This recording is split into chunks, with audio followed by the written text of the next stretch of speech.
शं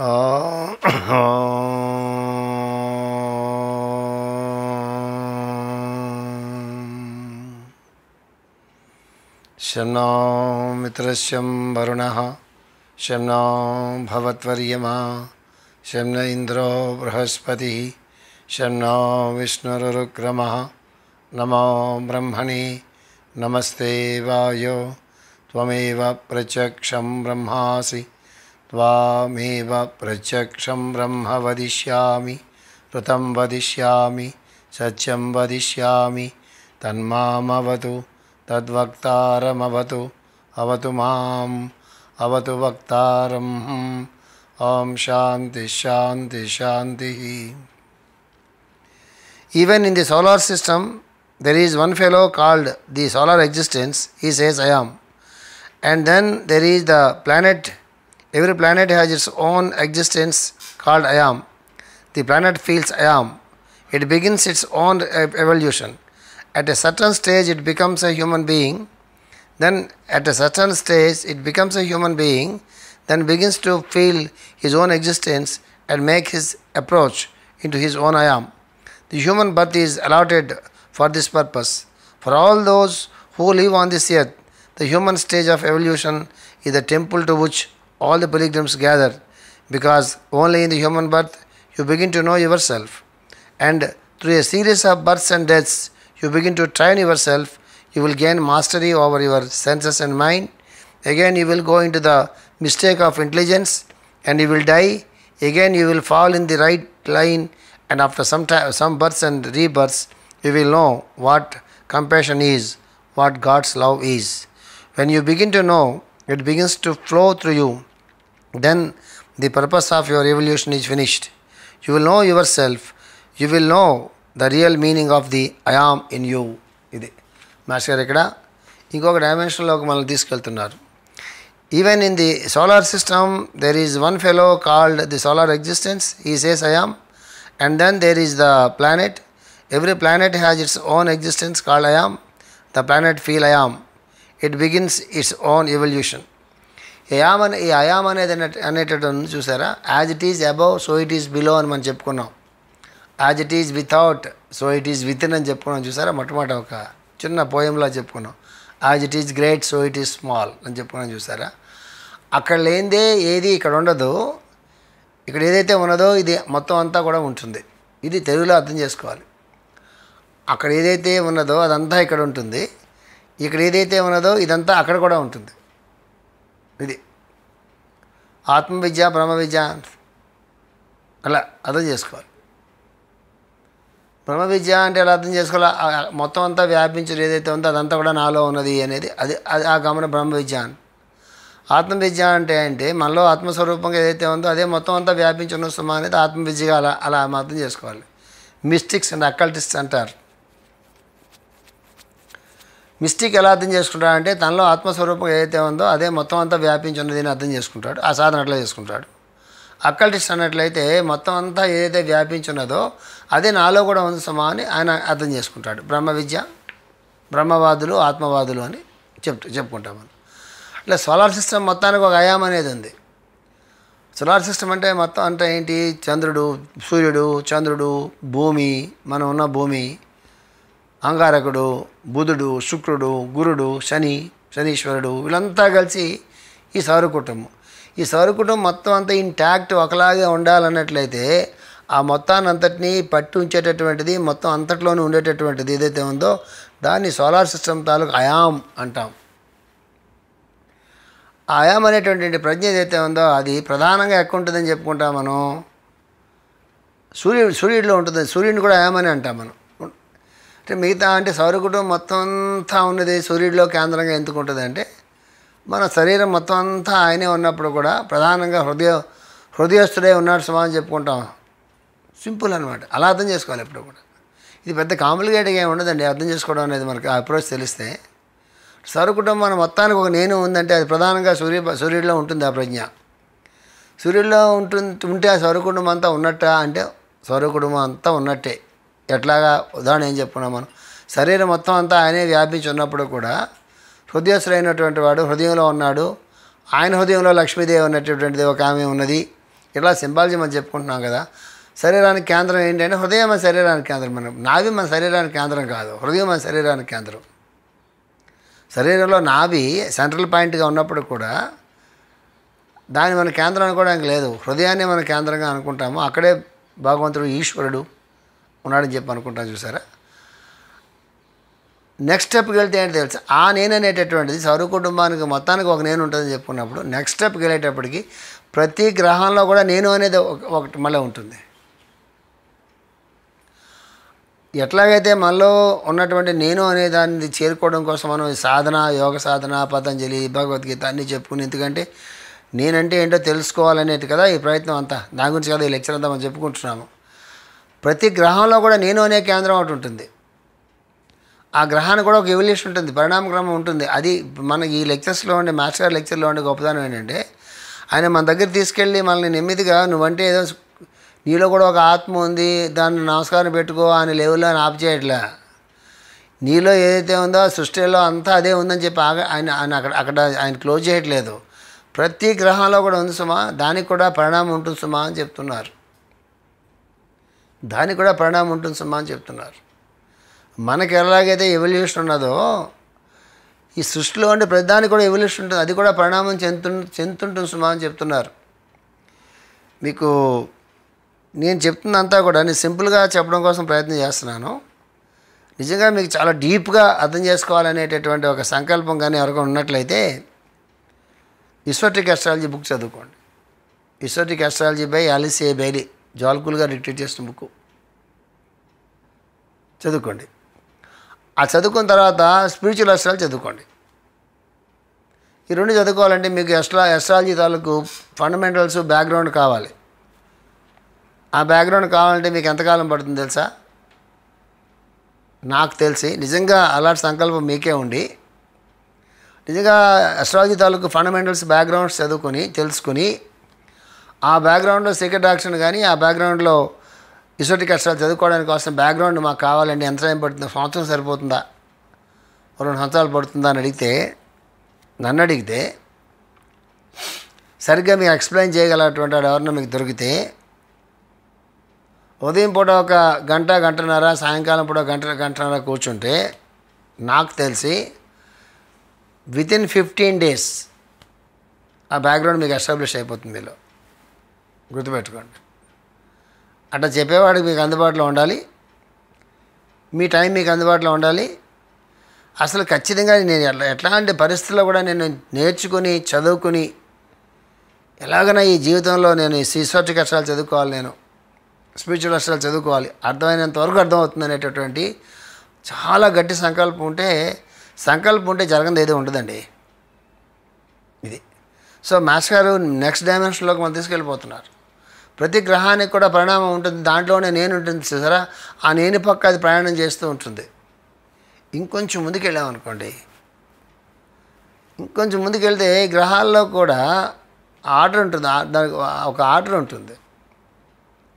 కుజుడు భూమికి దగ్గరగా ఉంటాడు, ఉదాహరణకి చంద్రుడు కూడా దగ్గరగా ఉంటాడు. చంద్రుడు కానీ చంద్రుడిని మన తల్లితో అనుకుంటాం, మనం సూర్యుడిని తండ్రితో అనుకుంటాం. సూర్యుడు బాగా దూరంగా ఉంటాడు, చంద్రుడు చాలా దగ్గరగా ఉంటాడు. సో పిల్లలు కూడా ఒక వయస్సు పెరిగేంత వరకు తల్లికి బాగా దగ్గరగా ఉంటారు. అక్కడ పెరిగి పెద్ద అయిన తర్వాత వాళ్ళకి ఇండివిజువాలిటీ వచ్చిన తర్వాత వాళ్ళకి నిర్ణయాలు తీసుకునే పరిస్థితి వచ్చినప్పుడు అప్పుడు తల్లిని కాకుండా తండ్రితో డిస్కస్ చేయడం మొదలు పెడతారు వాళ్ళు. అంతవరకు తల్లి చాటు పిల్లలు కానీ పెరుగుతారు. అందుకే భూమి నీ తల్లిగా అని మన హార్స్కోప్స్లో చంద్రుడిని మనం తల్లిగా తీసుకుంటాం, భూమిని శరీరంగా తీసుకుంటాం. ఇంకొంచెం దగ్గరగా ఉన్నటువంటి వాడు మనకి ఎవరంటే కుజుడు దగ్గరగా ఉంటాడు. అయితే మోస్ట్ ఆఫ్ ది కుజుడు లక్షణాలు మెటీరియలిస్టిక్గా ఉంటాయి. సూర్యుడి దగ్గరగా గ్రహాలు ఉంటాయి, శుక్రుడు, బుధుడు. ఎవల్యూషన్లో అంటే బుధుడు అంటే బుద్ధి, శుక్రుడు అంటే పరమ ప్రేమ. ఆ ఎవల్యూషన్లో హయ్యెస్ట్ పాయింట్కి వెళ్ళాక ఉంటాయి ఇవి. బుద్ధి కానీ పరమ ప్రేమ కానీ ఇవన్నీ కూడా హయ్యెస్ట్ లెవెల్కి వెళ్ళి కరుణ, దయ, పరమ ప్రేమ, మహాసంకల్పం, దివ్య సంకల్పం అంటాం చూసారా, అవన్నీ కూడా హయ్యెస్ట్ లెవెల్కి వెళ్ళాక ఉంటాయి మన పరిణామ క్రమంలో. అంచేత ఆ గ్రహాలు సూర్యుడి దగ్గరగా ఉంటాయి, ఇన్ బిట్వీన్ ఉంటాయి మిగతా గ్రహాలు. ఇదొక అండర్స్టాండింగ్ ఉంది మనకి. అస్ట్రాలజీ అనేది ప్రిడిక్టివ్ సైన్స్ ఒకటే కాకుండా ఇలాంటి ఒక అండర్స్టాండింగ్ మనకు ఉన్నది.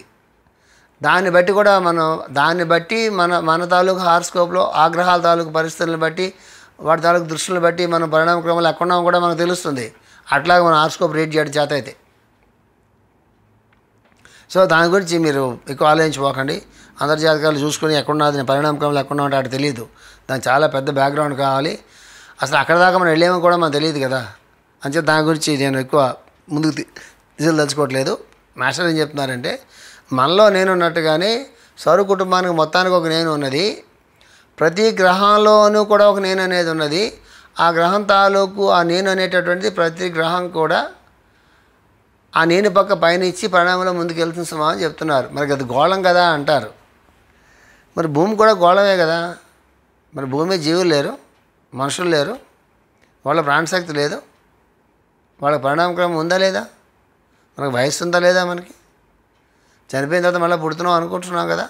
మరి ఆ గ్రహాలు కూడా అలా ఉంటాయా అంటే, భూమి మీద ఉండేటటువంటి పంచభూతాలకు సంబంధించినటువంటి శరీర నిర్మాణం మనకు ఉంటుంది. ఆ గ్రహాల్లో ఉండేటటువంటి అక్కడ ఉండేటటువంటి వాయువులు కానీ ఏవైతే ఉన్నాయో, అక్కడ ఉండేటటువంటి మ్యాటర్ ఏదైతే ఉన్నదో, అక్కడ ఉండేటువంటి పంచభూతాలు ఉన్నాయా లేవా, ఉంటే ఎలా ఉన్నాయో, ఏ స్టేట్లో ఉన్నాయో, అన్ని గ్రహాల మీద అవే గ్యాసెస్ ఉండవు కదా. అన్ని గ్రహాల మీద ఇదే కాంబినేషన్లో carbon dioxide, nitrogen, hydrogen, oxygen ఉంటాయా, ఉండవు కదా. ఆ గ్రహం చుట్టూరా ఉండేటటువంటి వాతావరణం ఏదైతే ఉన్నదో, వెదర్ ఏదైతే ఉన్నదో, అక్కడ ఉండే గ్యాసెస్ దాని చుట్టూ ఏవైతే ఉన్నాయో, దాని మీద ఉండేటటువంటి భౌతిక ప్రకృతి తాలూకు వనరులు, రిసోర్స్ ఏవైతే ఉన్నాయో, దాన్ని బట్టి శరీర నిర్మాణం జరుగుతుంది. చంద్రుడి మీదకి వెళ్ళి మనిషి కనిపించలేదే అంటాడు, అక్కడ మనుషులు ఎందుకు కనిపిస్తారు మనకి? అక్కడ ఉండేటటువంటి కండిషన్స్ వేరు, అక్కడ ఉండే జీవుల తాలూకు రూపాలు వేరు అయి ఉంటాయి. అవి మన కంటికి కనిపించాలని రూల్ లేదు. సో అందుకే గ్రహాలను కూడా మనం గ్రహాది దేవతలు అంటాం. మనం గ్రహములు, గ్రహాది దేవతలు, ప్రత్యధి దేవతలు అని ఉంటుంది. చాలా గ్రేడ్స్ ఉంటాయి. గ్రహాది దేవత అంటే భూదేవి అంటాం మనం. భూదేవి ఎక్కడ కనిపిస్తుంది మనకి? ఇక్కడ అంటే భూమి మొత్తం తన చుట్టూ తాను తిరుగుతున్నప్పుడు భూమి తాలూకు కేంద్రం ఏదైతే ఉంటుందో, దేన్ని భూమి అంతటిని ఎలా పట్టి ఉంచుతుందో, భూమి ఇలా విడిపోకుండా దాన్ని, ఆ సెంట్రల్ ఫోర్స్ని భూదేవి అని అంటారు. ఇవన్నీ కూడా సాంకేతికమైనటువంటి పదాలు. ఇవన్నీ కూడా అది భక్తికి సంబంధించిన పదాలు కాదు అవి. అంటే గ్రహాది దేవత అంటారు. అంటే గ్రహాన్ని ఎలాగైతే భూమి అంతటిని పట్టి ఉంచేటటువంటి ఒక కేంద్రం ఏదైతుందో, ప్రతి గ్రహానికి ఒక కేంద్రం ఉంటుంది, దాన్ని గ్రహాది దేవత అంటారు. అది పట్టి ఉంచినంతకాలం గ్రహం అలా ఉంటుంది, అయితే అది మళ్ళీ స్పేస్లో కలిసిపోతుంది. సూర్యుడిని ఎవరైతే అంటామో మనం, ఆదిత్యుడు,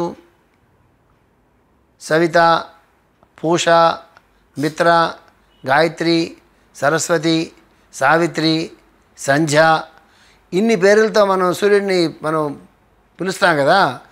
ఇవన్నీ సూర్యుడి తాలూకు సూర్యుడి మనకు కనిపించే సూర్యబింబం తాలూకు పేర్లు కాదు అవి. ఆ సూర్యుడు లోపల సూర్యాంతర్వర్తి అంటాం. సూర్యుడు అంటే గోళం కాదు, సూర్యుడిలో అంతర్వర్తిగా ఉండి ఎలాగైతే మనలో నేనుగా ఒక ఆత్మ అనేది నేనుగా ఉంటుందో, ఆ సూర్యుడికి ఒక కేంద్రం ఉంటుంది, దాని సూర్యుడు అంటారు. దీన్ని సూర్యగోళము అనాలి, సూర్యుడు అన్నది లేదు. ఇది సూర్యగోళంలో మనం చూస్తున్నాం. ఆ సూర్యుడిలో కేంద్రంగా ఉండేదని ఒకటి ఉంటుంది, దాన్ని ధ్యానం చేయాలి. అది ఎన్ని రకాలుగా వ్యక్తం అవుతుందో దాన్నే సంధ్యావందనలో సావిత్రి, సరస్వతి, గాయత్రి, రకరకాల అంటే డిఫరెంట్ ఎక్స్ప్రెషన్స్ ఆఫ్ సన్ అన్నమాట. ఇదంతా కూడా ఈ డైమెన్షన్లోకి వెళ్ళాలంటే మనం మాస్టర్ గారి పుస్తకాలు చదువుకోవాలి. ఇందాక ఎవల్యూషన్ గురించి చెప్పుకున్నాం, అది అర్థం కావాలంటే ఈసోట్రిక్ అస్ట్రాలజీ మనం చదువుకోవాలి. ఇది సో మనం అర్థం చేసుకోవాల్సింది ఏంటంటే, మనకు నేను అని ఉన్నట్టుగానే సూర్యుడికి కూడా నేను అనేది ఉంటుంది, సౌర కుటుంబానికి మొత్తం అనేది ఉంటుంది, ప్రతి గ్రహానికి ఉంటుంది. మనలాగే అవి కూడా పరిణామం చెందుతుంటాయి సుమా అని చెప్తున్నారు. ఇంకొంచెం ముందుకెళ్తే ఏమవుతుందో తెలుసా, mineral kingdom, plant kingdom, animal kingdom, human kingdom, దేవా కింగ్డమ్ అని చెప్పుకుంటాం కదా. ఇట్లా వచ్చి దేవతలు అంటే ప్రజ్ఞలు, ధర్మములు. అక్కడ దాకా మన ఎవల్యూషన్ అయిన తర్వాత నెక్స్ట్ ఎవల్యూషన్ మారిపోతుంది. అట్లా వాటికి కూడా మారుతుంది. కుజుడిగా ఉన్నటువంటి ఎంటిటీ అని కూడా అంటారు వాటిని. ఆ కుజుడిగా ఉన్నటువంటిది పరిణామ క్రమంలో ముందుకు వెళ్ళేటప్పటికి అది కుజుడు అంటే కేవలం మార్షియన్ ఫోర్స్ కదా, అది ఫిజికల్ ఫోర్స్, అది మెటీరియలిస్టిక్ ఫోర్స్. అది సో మ్యాటర్కి దగ్గరగా ఉంటుంది, అంటే భూమికి దగ్గరగా ఉంటుంది అది. సో పరిణామ క్రమంలో ఆ ఎంటిటీ ఏమవుతుందంటే నెక్స్ట్ లెవెల్ ఆఫ్ వెళ్ళినప్పుడు అది మనస్సుగానో బుద్ధిగానో ఉండేటటువంటి ప్రజ్ఞలోకి ఎంటర్ అవుతుంది. అది దాంట్లోని యాటమ్స్ అన్నీ కూడా పరిణామ క్రమంలో అట్లా ఎవాల్వ్ అయ్యి ఇంకొక నెక్స్ట్ డైమెన్షన్లో కట్టుకుంటాయి అవి. ఇది నమ్మడానికి సఖ్యంగా ఉండదు, కానీ మరి ఈ సైన్స్లోకి వస్తే వాటిని అలా అర్థం చేసుకోవాల్సిందే. మరి నమ్మకపోవడం అనేది మన ఇష్టం మీద ఆధారపడి ఉంటుంది, వేరే విషయం. కానీ దానికి వాటికి ప్రూఫ్స్ ఏమి ఉండవు. ఉంటాయి, ఎప్పుడు ఉంటాయి? సైన్స్ ఆ లెవెల్కి వెళ్ళేటప్పటికి అట్లాంటి ఒక డైమెన్షన్ అనేది సైంటిస్ట్లో ఓపెన్ అయ్యేటప్పటికి ఇవన్నీ ఎప్పుడో తెలుస్తాయి. ఎక్కువ సెంచరీ 2 సెంచరీస్ పడుతుంది పండబండి. సో నెక్స్ట్ స్టెప్ చెప్తాను master. At a certain stage it becomes a human being, then begins to feel his own existence and makes his approach into his own I am. Certain stage ఏంటంటే human birth వస్తుంది.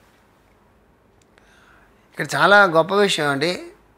దేవతలు కూడా human బర్త్లో వచ్చే అవకాశం ఉంటుంది ఎప్పుడప్పుడు. మన దేవతలకి అట్టించే వెళ్ళిపోవడానికి లేదు. ఒకసారి మన పురాణాలు చదువుతుంటాం, వాళ్ళు కూడా భూమి మీద మనుషులుగా పుడుతూ ఉంటారు. పుట్టినా వాళ్ళ దైవత్వం వాళ్ళకి గుర్తుంటుంది. శాపంతో పుట్టినా కూడా వాళ్ళ దైవత్వం వాళ్ళకి గుర్తుంది. ఒకసారి శాపంతో వాళ్ళు జంతువులుగా పుడతారు, పురాణాల్లో ఉంటుంది. ఎవల్యూషనరీ థియరీలో దివ్యజ్ఞాన సమాజం వాళ్ళు చెప్పిన ఎవల్యూషనరీ థియరీకి నేను భారతీయులు మన తాలూకు గ్రంథాలు చెప్పిన ఎవల్యూషన్ థియరీకి చాలా తేడా ఉంటుంది. దివ్యజ్ఞాన సమాజం వాళ్ళు చెప్పే ఎవల్యూషనరీ థియరీలో ఒకసారి మనిషిగా పుట్టిన తర్వాత నెక్స్ట్ స్టెప్కి వెళ్ళిపోతారు తప్ప మళ్ళీ యానిమల్ కింగ్డమ్లోకి రాడు సుమా అని చెప్తారు వాళ్ళు. రాడు, ఎందుకని యానిమల్ కింగ్డమ్లోంచి కదా హ్యూమన్ కింగ్డమ్లోకి వచ్చాడు. అంటే జంతువులోంచి కదా మనిషి పుట్టాడని చెప్తారు. మళ్ళీ వెనక్కేళ్ళ తిరోగమనం ఉండదు సుమా అని చెప్తుంది థియాసఫీ. కానీ భారతీయ శాస్త్రాలు అట్లా చెప్పవు. పురాణాలు ఏముంటాయి? ఇప్పుడు అక్కడ దాకా వెళ్ళాడు, స్వర్గం దాకా వెళ్ళాడు, ఢామని కింద పడాడు, పాము అయిపోయాడు. ఎందుకంటే వాడికి అక్కడ వెళ్ళాడు, అర్హత లేదు వాడికి, సాధించుకున్నాడు, ఆ సంస్కారం అనేది డెవలప్ కాలేదు, ఇంకా భూగోళం ఏనాడుగానే ప్రవర్తించడం మొదలుపెట్టాడు. అవే రాగద్వేషాలతో, అవే కోరికలతో వాడి కింద తోసేశారు. ఆ కుర్చీలోంచి కింద పడేశారు. పడ్డం వాడు పామై కొంతకాలం ఉన్నాడు సుమా అంటారు. సో ఎవల్యూషన్ థియరీ డిఫరెంట్గా ఉంటాయి. కానీ తన పామై అయిపోయినప్పటికి కూడా, తన జంతువుగా పుట్టినప్పటికి కూడా తనకు గుర్తుంటాడు. జంతువుకి తను గుర్తుండదు. తన ఇన్స్టింక్ట్స్తోనే జంతువు బాగుతుంది. ఆ టైంకి జంతువుకి ఏమనిపిస్తే అది చేస్తుంది జంతువు. ఇదని ఇన్స్టింక్ట్ అంటాం మనం కూడా ఇన్స్టింక్ట్స్తోనే జీవిస్తున్నాం అనుకోండి, దాని జంతు ప్రవృత్తి అంటారు ఎవల్యూషన్ థియరీలో. అంటే ఇంటలెక్ట్ లేకుండా, ఆలోచన లేకుండా, వివేకం లేకుండా మనకి ఏమనిపిస్తే అది చేస్తున్నాం అనుకోండి, దాన్ని ఇన్స్టింక్ట్స్తో బతుకుతున్నాడంట. ఇన్స్టింక్ట్తో బతకడం అంటే ఏంటంటే జంతు ప్రవృత్తితో బతుకుతున్నాడు సుమా అంటారు. జంతువుగా పతనం చెంది జంతువుగా పుట్టినప్పుడు కూడా, వాడు జంతువుగా జీవిస్తున్నప్పుడు కూడా వాడు ఎందుకు జంతువుగా పుట్టాల్సి వచ్చిందో, తను ఏ అపచారం చేశాడో అనేది వాడికి గుర్తుంటుంది జంతువులో ఉన్నప్పుడు కూడా. అట్లాంటి ఒక జన్మ వచ్చినప్పుడు వాడు పశ్చాత్తాపడతాడు, తన తాలూకు తప్పుని తను గమనించుకుంటాడు. ఆ జంతువులాగా ప్రవర్తించడు. జంతువులాగా మామూలుగా ఆహారం తీసుకోవడం, మిగతావన్నీ జంతువులాగా ప్రవర్తిస్తున్నప్పటికీ లోపల ఉన్నటువంటి వాడికి జంతు ప్రవర్తన నుంచి మళ్ళీ వాడు ఎలాగో ఉద్ధరించబడాలో దాని మీద వాడి దృష్టి ఉంటుంది. మానవ జన్మలో ఉండే గొప్పతనం ఏంటంటే నేను అనేటటువంటిది ఎలుకోలు ఎగ్జిస్టెన్స్ అంటాం కదా, ఉనికి అంటాం కదా, అస్తిత్వం అంటాం కదా, అది ఒక మానవ జన్మలోనే తన అస్తిత్వాన్ని తెలుసుకునేటటువంటి ఒక లక్షణం ఒక మానవ జన్మలోనే ఉంటుంది. కాబట్టి మానవ జన్మలోనే జీవన్ముక్తి కానీ మోక్షం కానీ అవి మానవ జన్మలోనే సాధ్యం అవుతాయి, మిగతా జన్మలో సాధ్యం కావు. ఇది చెప్పింది. The human birth is allotted for this purpose. Then begins to feel his own existence and makes his approach into his own I am. మానవుడి దాకా వచ్చేటప్పటికల్లా ఏమవుతుంది? మానవ జన్మలో అప్రోచ్ టువర్డ్స్ ఐఆమ్ అంటే నెమ్మదిగా అదే మాస్టర్ గారు మనకి జర్నీ ఆఫ్ ది సోల్ అనే లెక్చర్లో 7 లోకాల గురించి చెప్తారు. ఒక్కొక్క లోకంలో ఎట్లా ప్రవర్తిస్తాడు. పైకి వెళ్తున్న వాళ్ళు ఏమవుతుంది తెలుసా? మనస్సు దాటినటువంటిది. ఇక్కడ 2 రకాల మనసులు ఉంటాయండి, lower mind and higher mind అని మనం చెప్పుకుంటాం. ఊర్ధ్వ గతి చెందిన మనస్సు, అదో గతి ఉన్న మనస్సు అని చెప్పుకుంటాం. హార్ట్ ఇక్కడ ఉంది, మనస్సు ఇక్కడ ఉన్నది. ఏది ఊర్ధ్వలోకంలో ఉన్నది? ఊర్ధ్వంగా మనస్సే ఉంది, దానికన్నా కిందే హార్ట్ ఉంది. కానీ మనసు తాలూకు ఊర్ధ్వస్థితి అనేది హృదయంలో ఉంటుంది. మనసు తాలూకు దిగువ మన లోయర్ అది మైండ్లో ఉంటుంది. అందుకే మైండ్ పెట్టి మనం ఆలోచిస్తున్నప్పుడు క్రిటికల్ థింకింగ్ ఉంటుంది, సెపరేట్నెస్ అనేది ఉంటుంది, డివిజన్ అనేది ఉంటుంది, కంపారిజన్ అనేది ఉంటుంది, కాంపిటీషన్ అనేది ఉంటుంది. హార్ట్ దాకా వచ్చేటప్పటికి లవ్ ఉంటుంది, ప్యూరిఫికేషన్ ఉంటుంది, అంతటినీ కూడా కలుపుకోవడం అనేది ఉంటుంది. ఏం చెప్తారు యోగంలో, ఏం చెప్తారు ముఖ్యంగా మాస్టర్ గారు చెప్తారు, ఈ టీచింగ్స్ అనే మాస్టర్ గారు ఇచ్చినవి. ఏం చెప్తారు, హార్ట్ ఉంది కదా, హృదయం ఉంది కదా, ఇక్కడ కరుణ, ప్రేమ, దయ, విశ్వప్రేమ, ప్యూరిఫికేషన్ ముఖ్యంగా తను ప్యూరిఫై చేసి శరీరం అంతటికీ ఆ ప్యూరిఫై అయిన బ్లడ్ అంతా పంపిస్తూ ఉంటుంది కదా, అలా కంటిన్యూస్ చేస్తూనే ఉంటుంది. అది బ్రెయిన్ చేయదు, ఆ ప్రాసెస్ హార్ట్లోనే ఉంటుంది. కాబట్టి ఇక్కడ ఉండేటటువంటి తెలివి ఉందే, ఇక్కడ ఉండేటటువంటి ఆ తెలివితేటలు ఉన్నాయి చూసారా, అవన్నీ కూడా ఆ మైండ్ లోయర్ మైండ్ ఉంది కదా, అది వచ్చి హార్ట్లో ఉండేటటువంటి హయ్యర్ మైండ్తో కలవాలటండి. అది యోగం అంటే. ఇది దీంట్లో కరగాలి. అది కేవలం ఒక ప్రేమతో మాత్రమే సాధ్యమవుతుంది. అందుకే ప్రేమ స్వరూపుడు గురువు అంటే అని చెప్తారు. మహాత్ములందరూ ప్రేమ స్వరూపం అని చెప్తారు, కరుణామయులు అని చెప్తారు. వాళ్ళ ప్రేమతో అందరిలోనూ కూడా వ్యాపించి ఉంటారు సుమా అని చెప్తారు. అక్కడ కేవలం విశ్వప్రేమ, ప్రేమ, కరుణ అనే పదాలు ఉంటాయి. అక్కడ తెలివి అనే పదానికి అక్కడ ఛాన్స్ లేదు. ఇక్కడ తెలివి ఉన్నా ఎలాంటి తెలివి ఉంటుంది తెలుసా, అది మన మొత్తానికి ఇక్కడ తెలివి ఏంటి తెలుసా, హైర్ ఇంటెలిజెన్స్ అంటాం దీన్ని మనం. హైర్ ఇంటెలిజెన్స్ అంటే అర్థం ఏంటంటే, ఇది శరీరాన్ని మొత్తం మనం నిద్రపోతున్నా కూడా అది పనిచేస్తూనే ఉంటుంది. మనం నిద్రపోతున్నా కూడా ఉచ్ఛ్వాస జరుగుతూనే ఉంటాయి. మనం నిద్రపోతున్నా కూడా మనం బ్రతికే ఉండేలాగా తయారు చేస్తుంది. అట్లాంటి ఒక మెకానిజం మన తెలివి అనేది ఉంటుంది. హైయర్ ఇంటెలిజెన్స్ అంటాం దాన్ని.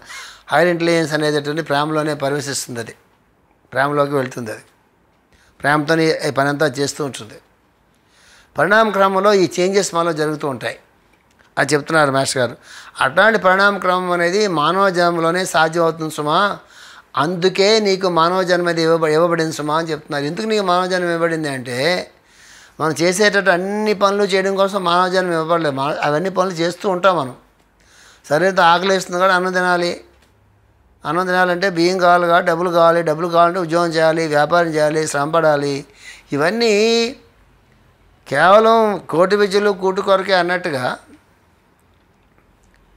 అది చాలా మంచి సామెత చెప్పాలంటే. ఎవడే పని చేసినా కూడా ముందు వాడు తినాలి కదా, తింటే కదా వాడు బతికేది. ఎవడు ఏం చేసినా, వాడు కోటీశ్వరుడైనా, మిలియనీర్ అయినా, బిలియనీర్ అయినా, ఏవైనా సరే వాడు ఏం చేసినా కూడా వాడు అనుకుంటాడు కానీ వాడు తినే బతకాలి. మొట్టమొదటి వాడు బంగారం తిని బతకలేడు కదా. కూలి చేసుకున్నవాడైనా, కోటీశ్వరుడైనా, బిలియనీర్ అయినా వాడు అన్నం తినే బతకాలి. అది గోధుమలు తినే బతకాలి, ఆహారం తినే బతకాలి, కూరగాయలు తినే బతకాలి. రూపాయలు నేను, బంగారం నేను, ప్లాటినము, కరెన్సీ తిని బతకలేడు కదా. బేసిక్ థింగ్స్ ఎవరికైనా ఒకటే. కానీ రియల్గా జన్మ ఎందుకు ఇవ్వబడిందంటే అవన్నీ నిన్ను పోషించు, నిన్ను నువ్వు కాపాడుకోవడం కోసం చేస్తున్నావు. కానీ రియల్ పర్పస్ అంటే to know who am I అది చెప్తున్నారు ఇక్కడ. The human birth is allotted for this purpose for all those who live on this earth. The human stage of evolution is a temple to which all the pilgrims gather, because only in the human birth you begin to know yourself. మనందరం కూడా pilgrims అంటే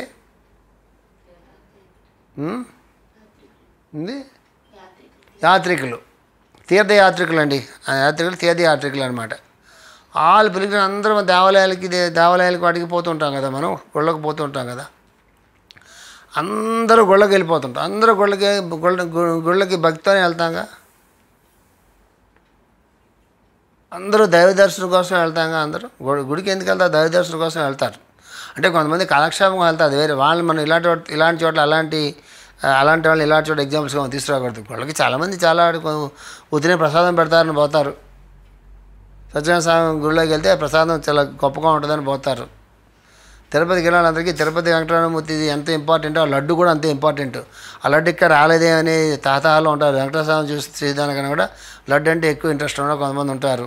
ఈ gang అంతా ఉంటారు. ఆ గ్యాంగ్తో మనం పెట్టుకుంటే ఈ లెక్చర్ అవ్వదు మనకి. ఆ గ్యాంగ్ అంతటి పక్కన పెట్టి కేవలం దైవ దర్శనానికి దైవ సాన్నిధ్యానికి వెళ్ళేటటువంటి ఈ తీర్థయాత్ర చేసేటటువంటి ఈ తీర్థయాత్రికులు ఎవరైతే ఉంటారో వాళ్ళందరూ ఎందుకు భగవంతుడి తాలూకు 7 కొండలు ఎక్కి బయటకు వెళ్తున్నారో అట్లాగే ఈ సోల్స్ అన్నీ కూడా ఈ మానవ శరీరం అనేటటువంటి దేవాలయంలోకి అంటే మొత్తం మానవ జాతి అంతా అనుకోండి. హ్యుమానిటీ అంటాం మనం. కొన్ని పదాలు ఉంటాయి బాగా గుర్తుపెట్టుకోవాలి. హ్యుమానిటీ అంటాం. హ్యుమానిటీ అంటే మనందరం కూడా కలిసి మానవ జాతిలో భాగంగా మనం అనుకోవాలి.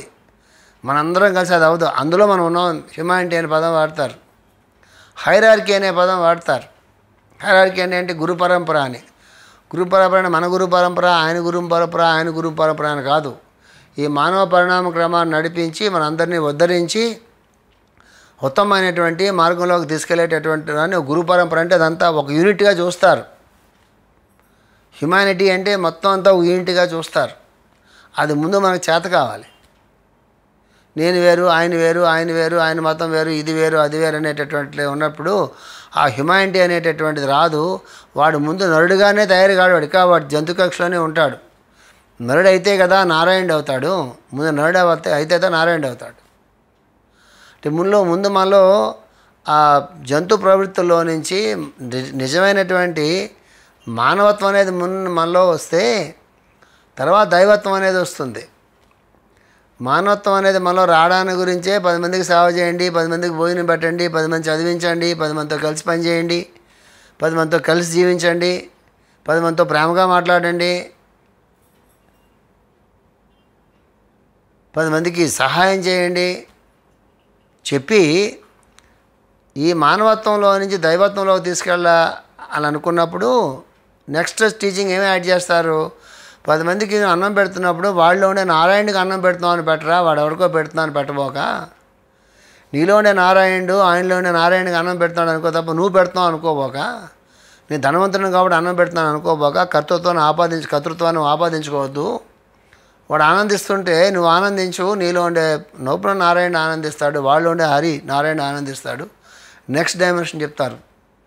ఆ నెక్స్ట్ డైమెన్షన్ ఎవరికి చెప్తారు? మానవత్వంలో నుంచి దైవత్వంలోకి ఎవడైతే అడుగుపడడానికి సిద్ధంగా ఉంటాడో వాడికి ఆ టీచింగ్ నచ్చుతుంది. కర్తృత్వం తనకు తను ఆపాదించుకోడు.